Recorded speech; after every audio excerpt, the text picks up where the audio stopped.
안녕하십니까. 거꾸로 투자하는 쇼킹 부동산입니다. 집값 40% 폭락 경고 시작해 보겠습니다. 오늘 내용 정말로 중요해요. 영상 전에 구독과 알람 설정 부탁드리겠습니다. 자, 노영우 국토부 장관이요, 라디오 방송에 출연했습니다. 여기에 출연해서 국토부 장관이 어떻게 이야기를 했다? 집값이 조정 국면에 진입했다. 40% 폭락한 2013년을 기억해야 된다고 밝힌 거예요.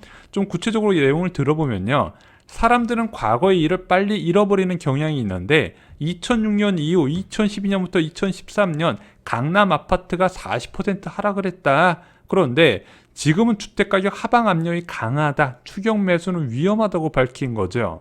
자, 여러분들 10년 전의 일 잘 기억하시죠? 주택가격 폭락할 때 모든 지역이 동시에 적용됐습니다. 강남만 떨어진 건 아니에요. 2006년 12월에 강남 지역의 고점이 형성됐고 수도권 전체적으로 2008년이 고점으로 형성됐습니다. 그리고 어느 지역 할 거 없이 40에서 45% 하락을 했어요. 고가 아파트라고 더 떨어진 거 아니고 저가 아파트라고 안 떨어진 거 아닙니다. 실수조 여부와 상관없이 수도권 전체적으로 고루고루 하락세가 나타났습니다. 자, 노영우 국토부 장관은 왜 갑자기 10년 전 이야기를 꺼냈을까요? 경고하는 것이 무엇일까요? 간단합니다. 유동성이 많이 풀리면서 집값이 급등했다. 이거는 많은 국가에서 일어나고 있는 일이다. 그런데 지금 전 세계적으로 물가 불안을 비롯한 요소 때문에 유동성 회수에 들어가고 있는 상황이죠. 그러면은 금리 인상과 대출 총량 규제가 대한민국뿐만 아니라 전 세계적으로 동시에 일어날 수밖에 없는 상황인데, 자, 이런 게 초입에 있는 상황인 게 분명히 보이고 부동산 시장도 벌써 반응을 하고 있더라. 거래량 감소와 심리 위축, 매물 누적 등의 요인이 보이기 때문에 경고를 한다, 이렇게 이야기를 한 거죠. 자, 그럼 노영우 국토부 장관이 이야기했던 과거 2013년의 재현 가능한 부분인가? 그런데 오늘 영상 보시면요, 그때보다 훨씬 더 위험한 상황인 거를 아실 수가 있을 겁니다.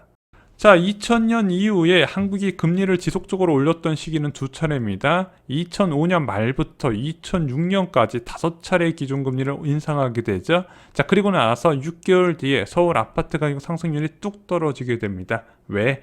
2007년부터요, 주택담보대출 금리가 폭등을 해버렸기 때문에 당연히 사람들이, 실수요자들이 주택시장에 접근하기가 어려웠다는 겁니다. 그래서 이렇게 기준금리 인상하고 나서 약세가 이어지다가 금융위기 때 고점 대비 30% 수준까지 하락하게 돼요. 자, 그런데 상황이 참 재밌어요. 이때도 똑같이 금융위기 상황에서 초저금리 정책이 나왔습니다. 5.25%에서 2.0%까지 수직적으로 낮추게 돼요. 그러면서 강남 아파트 가격이 다시 치솟게 됩니다. 그러면 실제 음마아파트 시세를 보면서 어떻게 변화되는지 한번 살펴보겠습니다. 자, 음마아파트 같은 경우는 2006년 12월에 11억 2천만 원 최고 실거래가를 찍게 됩니다. 그리고 나서 2008년 5월까지 기준금리 영향으로 9억 4천까지 한 20% 정도 조정을 받아요. 자, 그런데 이렇게 조정을 받다가 금융위기가 빵 터지게 되니까 7억 5천만 원까지 주택가격이 급락을 하게 됩니다. 고점 대비 30%, 35%까지 하락했죠. 이때 음마아파트뿐만 아니라 모든 강남권 아파트가 이렇게 다 조정을 받았어요. 그런데 금융위기 때 초저금리 2% 수준으로 금리를 낮추다 보니까 금융위기 이후에 주택가격이 급반등하면서 10억 3천만 원까지 올라가게 됩니다. 고점 대비 90% 수준까지 회복을 한 거예요. 자, 그리고 2010년, 2011년도 동일하게 5차례 금리를 올리게 됩니다. 2010년 7월부터 2011년 6월까지 지속적으로 금리를 올리게 돼요. 자, 그러면서 우리가 알고 있었던 주택시장의 암흑 시기 2012년부터 2013년 하락기로 이어지게 됩니다. 그래서 90% 수준까지 회복했었던 음마 아파트가요, 10억에서 7억 1천만 원 수준까지 하락하게 됩니다. 아마 2013년에 6억 후반대까지도 있었어요. 자, 이제 여러분들 아시겠죠? 지속적인 금리 인상 이후에 아파트 가격 조정은 상식입니다. 이거는 안 일어날 수가 없는 거예요. 자산을 사는 돈의 가치 자체가 올라가게 되면 자산 가치는 그 금리에 맞게 다시 재평가를 돼야 된다는 거죠. 단, 금리를 올리자마자 주택가격이 조정되는 게 아니라 금리 인상이 끝나고 나서 6개월 정도의 시차를 두고 주택 가격이 조정된다 말씀을 드렸습니다. 이거는 2006년 금리 인상 시기나 2011년 금리 인상 시기나 똑같고요. 미국과 일본의 부동산 버블 시기에도 모두 동일하게 나타납니다. 그래서 금리 인상하고 나서 어느 정도 6개월에서 1년 정도의 시차를 두고 부동산 시장이 반응하는 것을 잘못 이해하고 기준금리 올렸을 때 부동산 시장이 안정은 효과가 없더라 이렇게 주장하는 경우가 있는데 약간의 시차가 있다는 부분은 잊지 마시기 바랍니다. 그래서 저희가 내년에 주택가격 하락한다고 말씀을 잘 안 드리는 이유가 실질적으로 지속적인 금리 인상 이후에 일정 시차를 두고 조정을 받는 특성 때문에 그렇습니다. 자, 그런데 왜 2013년보다 지금이 훨씬 위험하냐? 앞으로 기준금리 인상 강도가 상당히 셀 것 같기 때문에 그렇습니다. 자, 2005년부터 지속적으로 금리를 5차례 올렸을 때 왜 올렸는지 기억나시는 분 계세요? 이때 5차례 왜 올렸을까요? 이때 물가도 2% 수준으로요. 한국은행 목표치에 안정되는 수치였습니다. 왜 올렸을까요? 여기 빨간색 보시면 미국의 기준금리 인상입니다. 1%대에서 5.25%까지 올리니까 대한민국도 한미 기준금리가 크게 벌어지는 걸 막기 위해서 금리를 지속적으로 올리기 시작합니다. 물론 부동산 시장 과열 방지, 금융 불균형 방지 목적 차원에서 올린 것도 있지만 근본적인 원인은 미국에서 올렸기 때문에 따라 올린 거예요. 자, 두 번째 금리 올렸었던 2010년부터 2011년까지는 왜 올렸죠? 물가 불안 때문에 금리를 올렸습니다. 문제는 현재 기준금리 인상 요건이요. 이 두 가지가 동시에 오고 있다는 거예요. 그래서 내년에 기준금리가 1.5%에서 1.75%로 주요 전문가들이 예상을 하고 있는데 여기까지 올리고 나서 더 이상 안 올린다고 말할 수 있는 전문가가 한 명도 없습니다. 왜? 이번 긴축은요. 대한민국 긴축은요. 미국 긴축과 동시에 진행이 됐기 때문입니다. 그래서 2006년처럼 미국의 기준금리를 지속적으로 3%, 4% 이런 식으로 올리게 되면 대한민국도 좋든 싫든 따라갈 수밖에 없는 구조이기 때문에 그래요. 그런데 미국이 이런 식으로 한번 긴축 방향을 잡잖아요. 굉장히 빠른 속도로 높게 올린다는 건 여러분들이 경험적으로 다 아실 겁니다.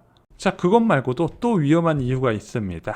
10년에 한 번꼴로 이런 유동성 회수 시기가 오는 건 다 아실 거예요. 2000년대, 2010년대 그리고 2020년대에도 유동성 회수 시기가 오는데 왜 유독 지금이 가장 위험할까? 단순하게 기준금리 인상 요인이 많아서일까? 또 하나 이유가 있다는 거죠. 자, 이런 긴축 시기에는요. 부채가 많으면 많을수록 위험도가 커지게 되어 있어요. 이건 상식이죠.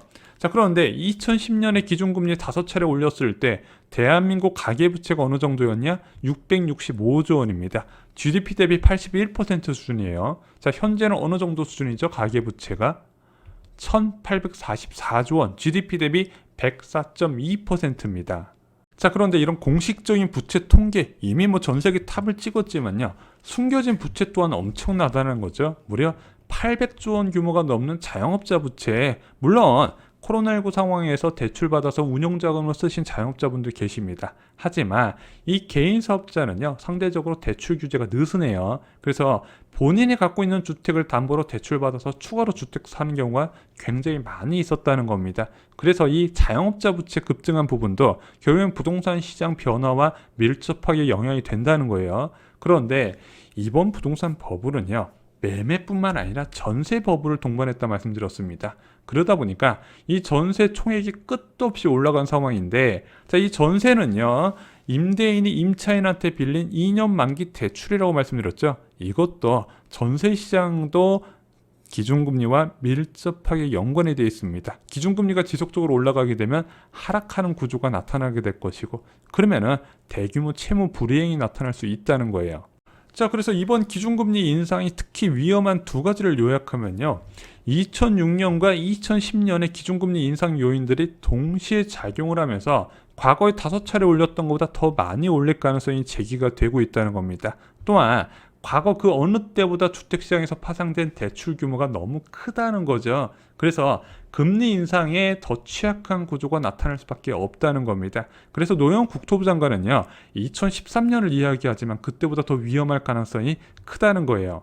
자, 노영 국토부 장관이 이제 폭락 가능성까지 경고를 하고 있습니다. 개인적으로 공감하는데 더 위험한 부분도 있다는 거 오늘 영상으로 말씀을 드렸습니다. 자, 저는 지금 사전청약을 제외하고는요. 집을 사는 것은 진짜 위험한 시기인 걸 다시 강조를 드립니다.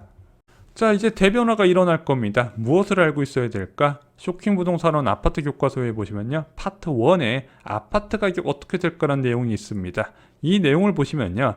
왜 주택 가격이 하락했는지, 그리고 하락하고 나서 그 다음에 중요한 것이 왜 다시 올라가는지를 아셔야 됩니다. 이 두 가지만 아셔도 이번에 대폭락 시대가 올 수 있는 가능성에 대해서 여러분들이 부자가 될 수 있는 기회가 있을 겁니다. 이상으로 영상 마치겠습니다. 좋아요, 구독, 공유 꼭 부탁드립니다. 감사합니다.